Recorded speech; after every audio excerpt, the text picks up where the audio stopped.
Ya, ini habis pertandingan Salam Jazz Indo. Gue lagi di sebelah studio masih sibuk, banyak orang, makanya gue bikin review timnas ini di tempat yang agak sepi. Kalian lihat di belakang lagi kerja. Oke, gue baru selesai di DPI memberikan live commentary dan timnas akhirnya gagal. Ya, gue agak kecewa dari permainan. Coba kita bahas apa yang terjadi sebenarnya di dalam 90 menit pertandingan ini sampai extra time. Oke. Di babak pertama kita tampil tanpa Asnawi, Irianto yang main di kanan, di kiri Dewangga, tengah Marcelino diberi kesempatan dengan Kambuaya Mark Klok. Terus di depan seperti biasa Egy, Witan sama Jauhari diberi kesempatan. Oke. Dan di babak pertama, Thailand ini berusaha, by the way Thailand ini sangat beda kualitasnya dengan Thailand yang di AFF ya. Makanya gue bilang, oh ya kita sangat punya peluang untuk bisa menang. Karena kualitasnya nggak jauh beda. Dan terbukti di babak pertama mereka menerapkan bola-bola panjang. Mereka berharap kita melakukan high press dan menerapkan bola-bola panjang. Tapi semua bola panjang yang dilakukan oleh Thailand tidak berhasil. Nah, di awal-awal 20-30 menit kita melakukan high press dan cukup berhasil. Hanya serangan kita itu agak textbook kalau menurut gue ya.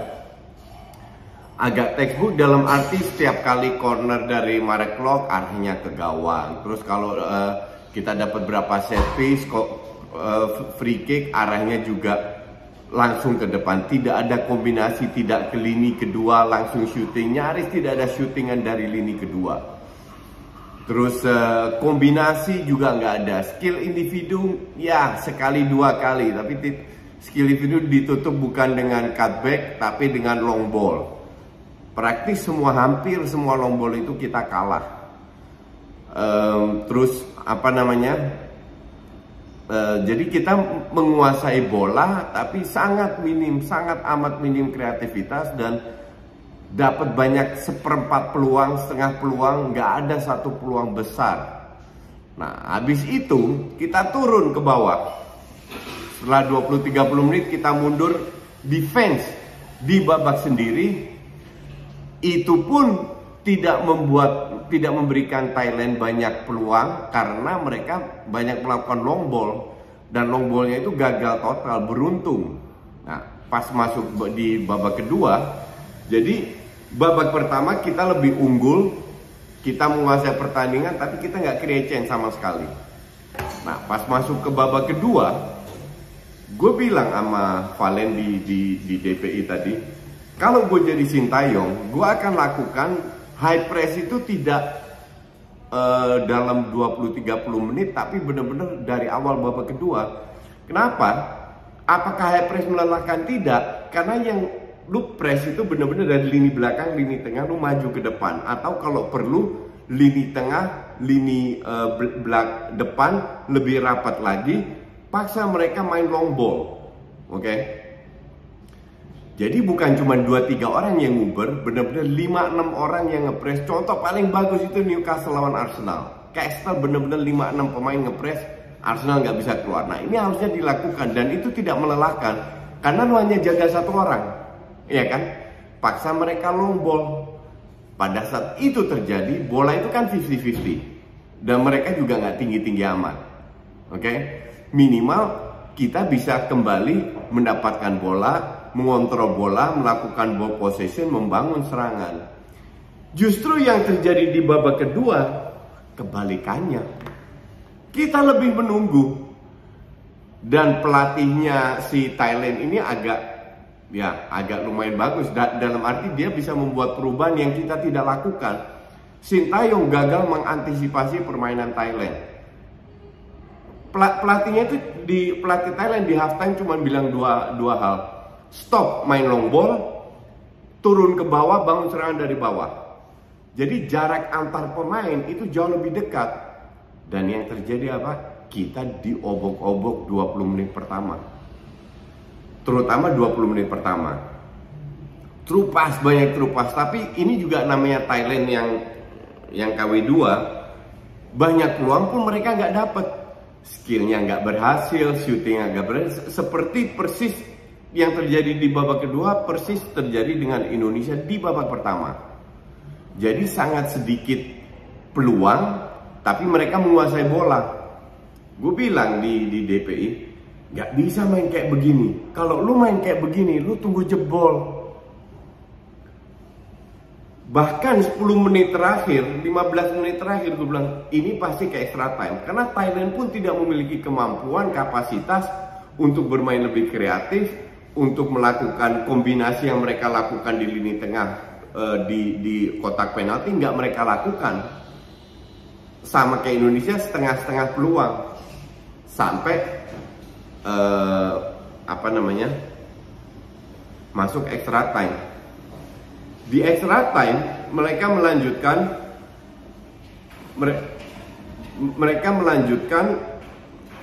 permainan seperti di babak kedua. Dari awal Thailand sudah ambil inisiatif dan kita tetap kembali menunggu. Kita hanya bisa menunggu sampai gol itu terjadi. Itu salah Dewangga, iya. Tapi gue rasa tidak fair hanya untuk menyalahkan Dewangga dari awal, karena kita nggak cetak gol juga. Kan gue selalu bilang, lu kebobolan 1, cetak 2 gol, you still win the game, sesimpel itu. Lu cetak 1 gol aja, masuk ke extra time, masuk ke penalti. But you don't do that. Yang bikin gue bingung, lu udah ketinggalan 1, baru lu pressure, baru lu berani ke depan. Gue gak tahu siapa yang harus gue salahkan. Apakah gue salahkan Sintayong atau gue salahkan pemainnya? Kenapa lu harus nunggu jebol sampai lu berani mengambil inisiatif untuk maju ke depan? That is so stupid kalau gue bilang. Makanya di live commentary gue bilang, enggak, lu harus press terus, jangan kasih lawan ruang untuk membangun serangan, create chances, baru sedikit beruntung mungkin lu dapat gol, entah gol jatuh dari langit lah, entar gol dari mana lah, ngerti nggak? Itu tidak terjadi. Karena kita baru ngepres pada saat ketinggalan. Nah, inilah salah satu strategi yang gue selalu bilang, that is so stupid gitu loh.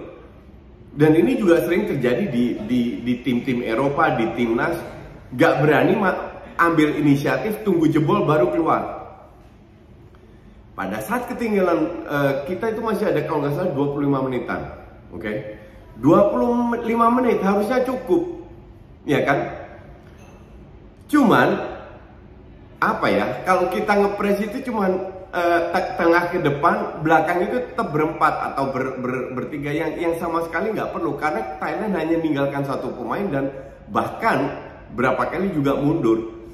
Terus di sisa 20 menit kita tidak bisa memegang bola lama.